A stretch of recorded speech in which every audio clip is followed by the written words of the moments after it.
Čemil dolazi kod Hančer u sobu, pitajući je gde je Derija. Hančer mu odgovara da je nije vidjela od jutros, ali tada on dobija jednu vest koja može promijeniti ceo tok ove priče i možda natjerati Hančer da prizna da je trudna. Čemil je dobio predlog od jednog čovjeka kod radnje da ima mladoženju za Hančer. Čovjek se zove Irfan, malo je stariji, ali ima lepe uslove za život, ali i 2 dece. Nakon što Hančer to čuje, ona govori bratu da to nije dobra ideja, jer ona ne želi nikoga u svom životu i neka on bude siguran da Džihan više ne postoji u njenoj glavi. On ne može više da podnese šta se dešava, jer je promjena njegove sestre očigledna i mora stati na kraj sa ovim. Derija govori Džihanu da on nije dobro shvatio Hančer, te da je dete sigurno njegovo, jer se ona ni sa kim ni ne viđa, pa joj čak i Derija sređuje poslove za čišćenje. Džihan ne veruje u to, jer mu je Hančer direktno u oči rekla da ima drugu osobu u životu i da je dete njegovo.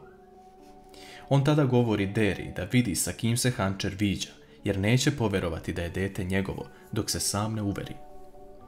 Derija tada uzima Džihana za ruku i kaže da krene sa njom kod Hančer, ali on to ne želi i govori Deriji da ne spominje Hančer da je bila kod njega. Po dolasku kući, Čemil govori Deriji da će večeras doći Irfan da zaprosi Hančer i da spremi sve kako treba. Čemil tada odlazi, a Derija dolazi kod Hančer, govoreći da zna da je trudna, jer je sada bila kod Džihana. Hančer se uplaši da li je Derija to rekla Čemilu, ali ona govori da još uvijek nije.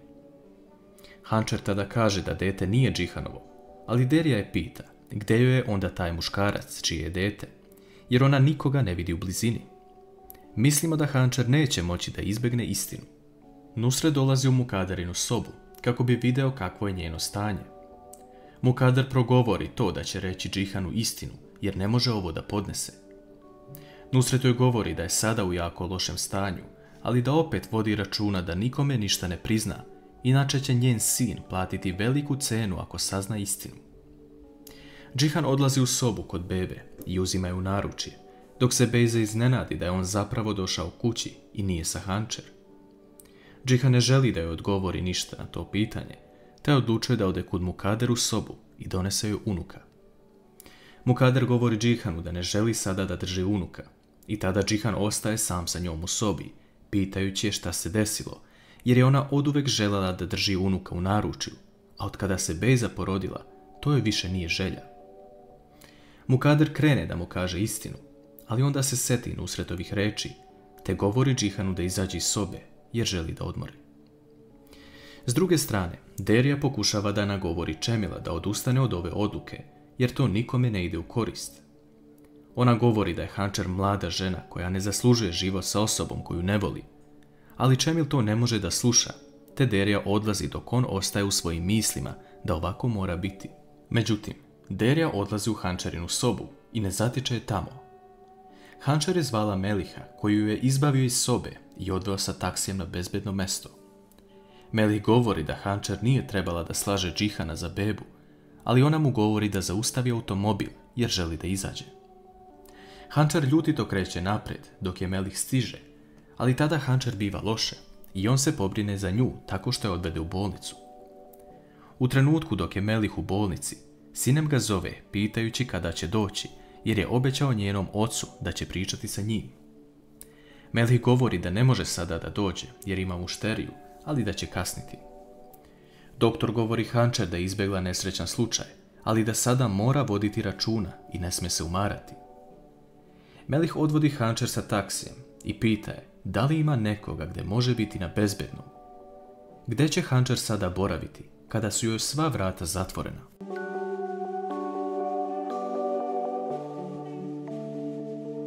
Hančer govori da zna nekoliko mesta, ali da će Čemil saznati za to u najkraćem mogućem roku. Tada joj Melih predlaže jedno mesto, ali da se ne buni, jer je ovo za njeno dobro.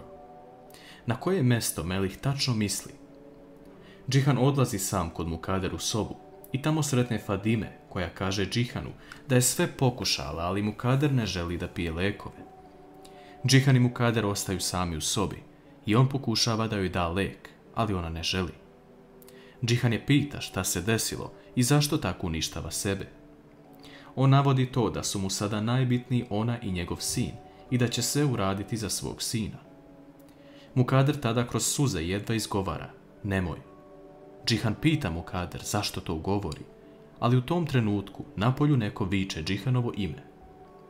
Čemil je došao sa benzinom i govori Džihanu da izađe napolje, inače će sve zapaliti. Džihan izlazi napolje dok se svi ukućani skupljaju da vide šta se dešava. Čemil traži Hančer i Čemil zna da je ona sigurno došla kod Džihana. Džihan mu govori da to nije istina i da Hančer nije kod njega, ali Čemil tada poliva benzin ispred vile i zapali upaljač. Vatra počinje da gori, ali u staroj kući se nalaze Hančer i Melih. Melihov plan je bio da Hančer dovede u kuću koja sada pripada njoj na papiru i da Džihan nikada neće pomisliti da je ona tu. Ona krene da zaustavi svog brata, ali Melih joj ne dozvoljava da to uradi, inače će biti još gore. Baštovan u vili Deviroglu uzima protivpožarni aparat i gasi vatru, a Čemil ulazi u vilu da se uveri da Hančer nije tu. Nakon što vidi da nema Hančer i kada čuje da beba plače na spratu, Čemil pognute glave kreće iz vile. Džihan ga zaustavlja govoreći da je njegova sestra uradila nešto što je nikada neće vratiti u njegovo srce. I ako sljedeći put Čemil odluči da dođe na vrata vile, neće biti ljubazan prema njemu. Čemil saginje glavu i odlazi. Melih govori Hančer da je najbolje da sada ostane ovdje i da je jedan od razloga taj da sabere svoje misli u glavi. I možda je baš ovo natera da prizna istinu, jer će svaki dan kroz prozor viđati oca svog deteta. Melih kreće napolje i daje Hančer telefon sa koga može pozvati. Međutim, kada je Hančer pobjegla iz kuće, ona je pozvala Meliha sa Derijinog telefona. Derija vidi u pozivima Melihov broj i ostavlja poruku da ne zna ko je ovaj čovjek, ali zna da je oteo Hančer. Melih izlazi iz Hančerine stare kuće, ali Džihan ga tada vidi u dvorištu, te ga pita otkud on ovdje. Melih se izvlači govoreći da je došao da vidi svoju majku i sestru, a Džihan ga ljutito pušta da prođe. Sutradan Melih ujutru dolazi u Mahmutovu kuću kako bi održao obećanje, ali sa malim zakašnjenjem. Mine se obraduje što vidi Meliha, ali on i Mahmut ostaju sami da pričaju, dok ih Sinem sluša iz svoje sobe. Melih govori Mahmutu da ga on sigurno razume i da je on trenutno u velikom haosu. Mahmut govori da razume i voleo bi da mu poveruje, ali zašto je jučer slagao Sinem da je zauzet kada su dobili informaciju da je imao slobodan dan?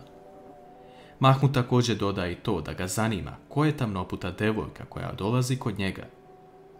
Sinem tada izlazi i pita Meliha ko je ta devojka i zašto joj niko nije rekao za to.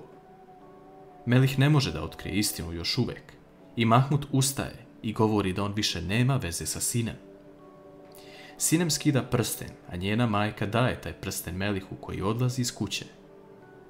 Melihov način života i čuvanje tajne ga je koštalo braka sa Sinem. Nadamo se da će istina izaći na vidjelo i da će Melih opet uspostaviti dobar odnos sa Sinem. Nešto kasnije, Džihanov čovjek javlja da je Melih počeo da se kreće oko njihove vile i da nešto nije u redu. Melih donosi Hančer kesu sa hranom tako što preskoči ogradu, ali da li će Džihan uspjeti da otkrije istinu koja mu je pred očima?